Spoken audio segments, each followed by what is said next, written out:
You know what? I want to start this presentation with asking you a serious question. Kamusta ka? Like genuinely. Emotionally, mentally, physically, financially. Because honestly, parang ang hirap maging Pilipino lately, right? Inflation, traffic, bills, adulting, war, government plot twists. At minsan, ikaw po mismo ang sarili mong problema. Your greatest enemy is yourself. Si self. And somehow, despite all of that, buhay pa naman tayo. Which made me wonder, paano ba talaga mabuhay sa Pilipinas nang hindi nababaliw? So this is my presentation. Welcome to Filipino Survival Guide 2026. Paano mabuhay sa Pilipinas nang hindi mababaliw? Hi, I am Carlo. Quick disclaimer. Huwag seryosohin lahat except sa last slide. Because before surviving in the Philippines, syempre kailangan muna natin pumili ng character build. We're like in a game because apparently, hindi pare-pareho ang suffering natin. So our next slide, we have to choose your character. We have the breadwinner middle child. Its special ability, automatic nagkabayad ng bills. Ang weakness niya, hindi marunong tumanggi. You know who you are. Then of course, very relevant of this company, the VA vampire. Also known as the modern OFWs. Paid in dollars, emotionally unstable, sleep schedule, optional, multitasking 100 plus. Weakness, hindi mo na alam kung ano yung time zone na sinusunod mo. Or also, pwede ka mag-work nang hindi ka naliligo. Naligo ako But then we have fresh grad build, emotionally hopeful, full of dreams. Alam niyo yung weakness ng fresh grad? Entry level, with 3 years experience required. Bro! Then we have the government valid ID collector. Honestly, somehow it's kind of like the final boss ng Pilipinas. Requirement valid ID para makakuha ng valid ID. And then the rare legendary class, the Nilpo babies. Especially the ones who are... Well, no explanation needed. Their weaknesses? None apparently. But honestly, the most realistic build is the middle class. Mukhang stable, pero one medical emergency away from bankruptcy. So before we continue, anong build mo? And chances are, nasa slide din yung katrabaho mo. Ka-teammate mo. Now that you've chosen your character, let's unlock some survival skills. Because living in the Philippines is basically like an open world survival game. Now, you have to choose. First, a skill. Filipino time warp. Yung 5 minutes away. Pero 45 minutes na. Then yung tawa lang buff. National coping mechanism natin to. Stress? Tawa na lang. Heartbroken? Tumawa ka na lang din. Financially struggling? Tawa ka na lang din talaga. Then discard the over logic because somehow Filipinos can survive impossible situations through pure improvisation. Wow. And of course, emotional damage concealment. Yung parang, sige, kaya ko pa. Okay lang. And the last one, the financial acrobatics. Like you stretch small amounts of money to survive big expenses. And finally, the most ultimate passive skill. Kaya pa yan. Kahit sa totoo lang, hindi mo na talaga kaya. But yeah, congratulations! You survived the tutorial level. Unfortunately, welcome to your final boss fight. So let's go to the next slide. Unfortunately, welcome to your final boss fight. The Philippine economy. Boss difficulty? Impossible. Special attack? Inflation? Witness? Wala din kaming mahanap. Honestly, grocery shopping now feels like a hostage negotiation. You enter the grocery store confident, then leave emotionally humbled. Salary received, salary gone. Bro, and somehow basic things became luxury items. Iced coffee, 220 to 500 pesos for that price. Dapat kasama ng emotional healing. Sleep, premium feature. Rest day, unavailable in your region. But here in Legalis, weekend ang rest day namin. Thank you so much. Yeah, kaya lahat na lang may side hustle. May main job, you have an extra job, you have racket, you have affiliate links. At this point, ang pagiging Filipino itself, parang freelance work na.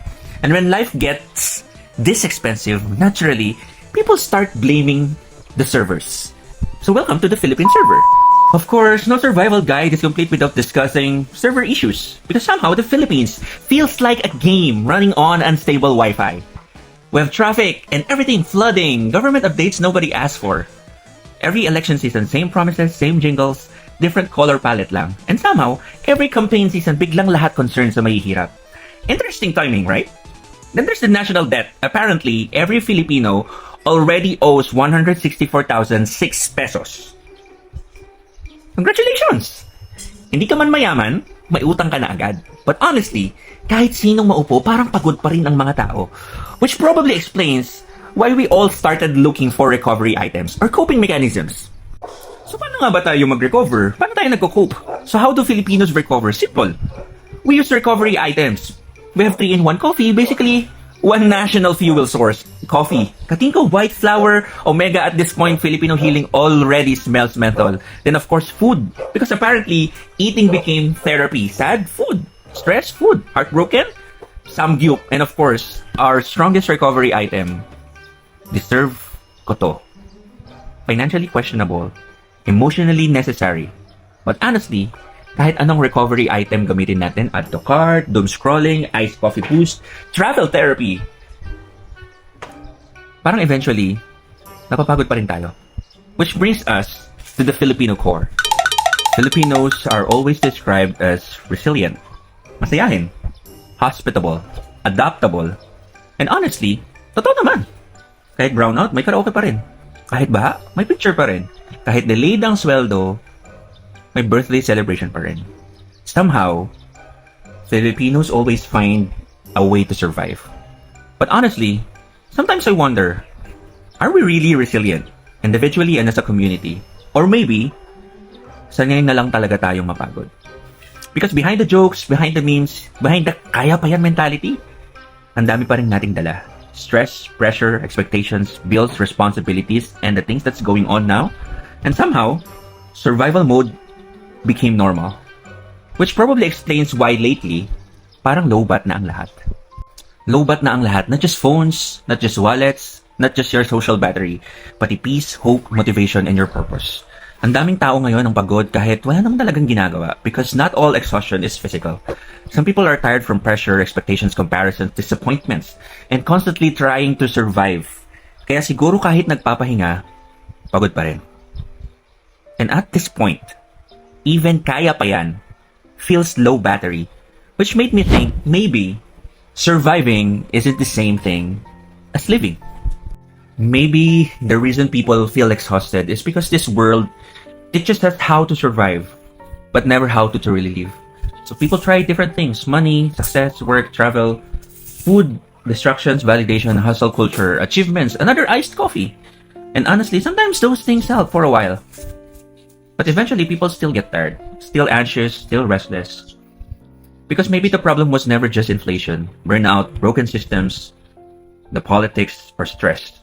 Maybe the deepest struggle is something deeper inside us. And maybe after all the pressure, all the expectations, and after all the exhaustion, what people are really looking for is not just coping mechanism. Maybe what we're really looking for is rest. And honestly, I don't know what your answers are. We all survive differently. Some survive through humor, some through goals, some through pure kaya pa yan, some through work. And honestly, I'm very much blessed and grateful for a legalist because in this day of age and in this economy, I can't afford not to have work. But personally, I think I'm still here, still fighting, still surviving. Not because of these things, not because of myself, but because of Jesus. Not because life became easier, not because problems disappeared, but somehow, I believe He gave me peace while life stayed difficult. And when I think I'm being tired, being overwhelmed, being heavy, I always remember this verse. Come unto me, all ye that labor and are heavy laden, I'll give you rest. And maybe after all the noise, all the pressure, all the exhaustion, what we're really looking for is not just survival, but real rest. And personally, I found that in Jesus. That's why He said, I am the way, the truth, and the life.